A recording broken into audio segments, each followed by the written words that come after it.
आज हम देखेंगे कुछ इम्पोर्टेंट पॉइंट्स जो जीएसटी पोर्टल यूज़ करते टाइम आपको ध्यान में रखने चाहिए और जो आपका काम इजी कर सकते हैं।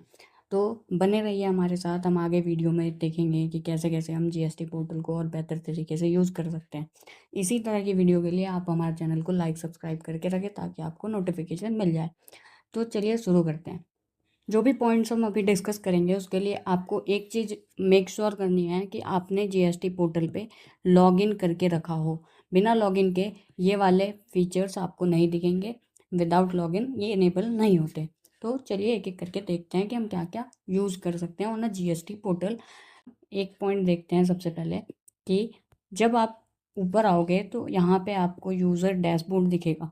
तो यहाँ पे अगर आप क्लिक करते हो तो आपको लेजर बैलेंसेस दिखते हैं। Ledger balances in the sense आपकी पोर्टल पे अगर आप पे करते हैं और यूटिलाइज नहीं हुआ तो कितना बैलेंस पड़ा हुआ है, ठीक है। और या फिर आईटीसी का कोई बैलेंस है तो कितना बैलेंस पड़ा हुआ है, सीजीएसटी का कितना बैलेंस है, एसजीएसटी का, ऐसी सारा। तो इलेक्ट्रॉनिक लाइबिलिटी में आपके पास लाइबिलिटी कोई नहीं है, ये दिखा रहा है। कैश लेजर में 56 पड़ा हुआ है। क्रेडिट लेजर में कुछ नहीं है। तो ऐसे ही सारा रिवर्सल हुआ है कुछ, यहाँ पे शो करेगा। नेगेटिव अगर कोई स्टेटमेंट है रेगुलर टैक्स पेयर की तो वो यहाँ पे दिखता है। इसके जस्ट नीचे आप देखेंगे यहाँ पे तो आपको यहाँ दिखेगा फाइल रिटर्न और पे टैक्स का ऑप्शन। जैसे ही आप इस पर क्लिक करेंगे तो आपको ये रिटर्न डैशबोर्ड पे ले जाएगा जहाँ से आप रिटर्न फाइल कर सकते हैं।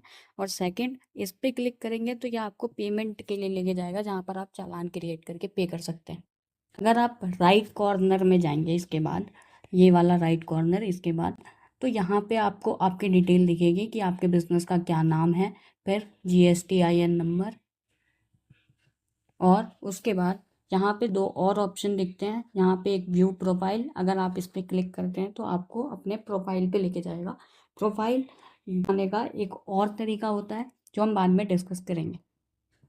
अगर आप इसके जस्ट नीचे देखेंगे तो यहाँ पे आपको दिखेगा जीएसटी का नोटिस और ऑर्डर। अगर आपको कोई नोटिस आता है रिसेंटली या फिर आपके नेम पे कोई ऑर्डर इशू होता है तो ये आपको यहाँ पे दिख जाएगा। ये वाले जो लाइंस आ रहे हैं, इन लाइन आइटम में आपके जीएसटी के ऑर्डर्स और नोटिस सारे आपको अपीयर हो जाएंगे। फॉर रीसेंट वाले, सारे नहीं, ठीक है। और ये जो सेकंड ऑप्शन है ये वो है अगर आप कोई फॉर्म फिल कर रहे हो, जैसे अमेंडमेंट अपने नेम में या फिर कुछ भी detail of address, principal place of business या फिर रीजनल प्लेस ऑफ बिजनेस। तो अगर उन सब चीज़ों में चेंज कर रहे हैं तो उसके लिए फॉर्म भरे जाते हैं core field, non core field के लिए। तो वो आपको यहाँ पे अपीयर होंगे।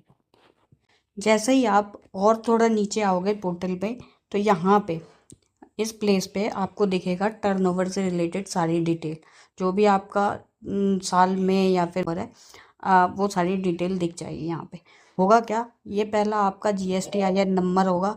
GSTIN नंबर वो वाला जिसमें आपने लॉग इन करा होगा, ओके। फिर यहाँ पे एक आएगा फाइनेंशियल ईयर। फाइनेंशियल ईयर अगर आप इस पर क्लिक करोगे तो चेंज कर सकते हो, ठीक है। फिर उसके बाद यहाँ पर टर्नओवर अगर आपका होगा फाइनल टर्नओवर तो ये यहाँ पे आएगा। ये वाला टर्नओवर होगा वो स्पेसिफिक GSTIN का जिसका आपने लॉगिन करा है। कौन से GSTIN का? स्पेसिफिक GSTIN का जिसका आपने लॉगिन करा है, ठीक है। और यहाँ पे एक और ऑप्शन आ रहा है टर्नओवर का, ये एग्रीगेट है। एग्रीगेट मतलब अगर आपके 3 GST है तो ये तीनों GST एक पैन पे जितने भी GST हैं उस सब का एग्रीगेट करेगा।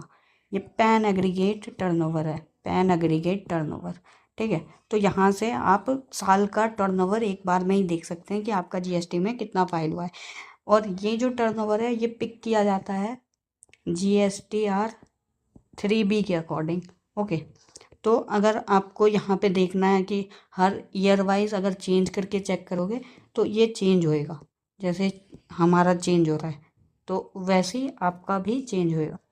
और नीचे यहाँ बताएगा आपको कि कौन से डेट तक का ये अपडेटेड है, कौन से टाइम तक का ये अपडेटेड है। तो ये था एक छोटा सा वीडियो। ऐसी वीडियो के लिए लाइक करें, सब्सक्राइब करें, चैनल पे बने रहें और हमें मोटिवेट करें और हमारे आने वाले वीडियोस को फंड करें। Thank you, tata, bye bye.